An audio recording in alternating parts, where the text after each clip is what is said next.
Selamat siang Bu, perkenalkan nama saya Christian Samuel Imantasinamo. Saya dari Prodi D3 Keperawatan Dairi.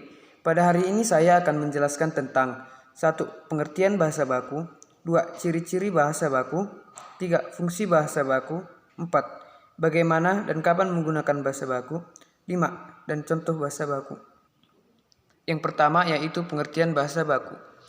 Kata baku tertulis di Kamus Besar Bahasa Indonesia atau KBBI sering digunakan pada kalimat yang resmi baik dalam suatu tulisan maupun dalam pengungkapan kata-kata. 2. Ciri-ciri bahasa baku. 1.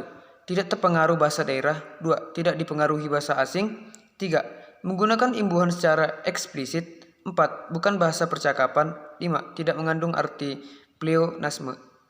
1. Tidak dipengaruhi oleh bahasa daerah. Tidak dipengaruhi penambahan akhiran pada suatu kata, istilah atau sebutan tertentu, ataupun perubahan awal kata. Contoh baku, bertemu, tidak baku, ketemu.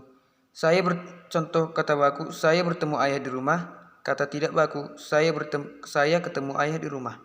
Kata baku merasa, tidak baku sama dengan ngerasa. Kata baku ibu merasa bahagia, tidak baku ibu ngerasa bahagia.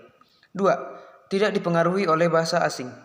Jika terdapat penambahan kata baku, pertukaran posisi, perbedaan makna, dan sebagainya, maka bahasa tersebut merupakan bahasa tidak baku. Contoh, baku itu salah, tidak baku itu adalah salah. Baku, Pak Guru mengatakan bahwa jawaban itu salah. Tidak baku, Pak Guru mengatakan bahwa jawaban itu adalah salah. Baku, kesempatan lain, tidak baku, lain kesempatan. Baku, kita akan bertemu pada kesempatan lain. Tidak baku, kita akan bertemu pada lain kesempatan. 3. Menggunakan imbuhan secara eksplisit. Menampilkan makna sebenarnya sehingga kalimat tersebut mudah dimengerti. Contoh, bernyanyi, berlari, bermain, berenang, dan lain-lain. 4. Bukan bahasa percakapan. Terdengar lebih formal atau resmi. Contoh, tetapi tidak. 5. Tidak mengandung arti pleonasme. Majas yang menggunakan suatu kata atau keterangan yang sebenarnya tidak diperlukan lagi. Baku, maju, naik, hadirin, zaman dahulu, para juri.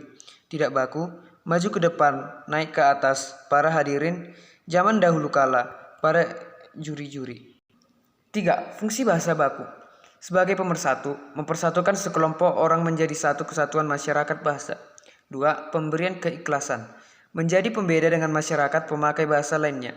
3. Pembawa kewibawaan. Dapat memperlihatkan kewibawaan pemakainya. 4. Kerangka acuan. Menjadi tolak ukur benar atau tidaknya pemakaian bahasa seseorang atau sekelompok orang. Sekian dari penjelasan saya tentang pengertian bahasa baku, ciri-ciri bahasa baku, fungsi bahasa baku. Sekian dan terima kasih.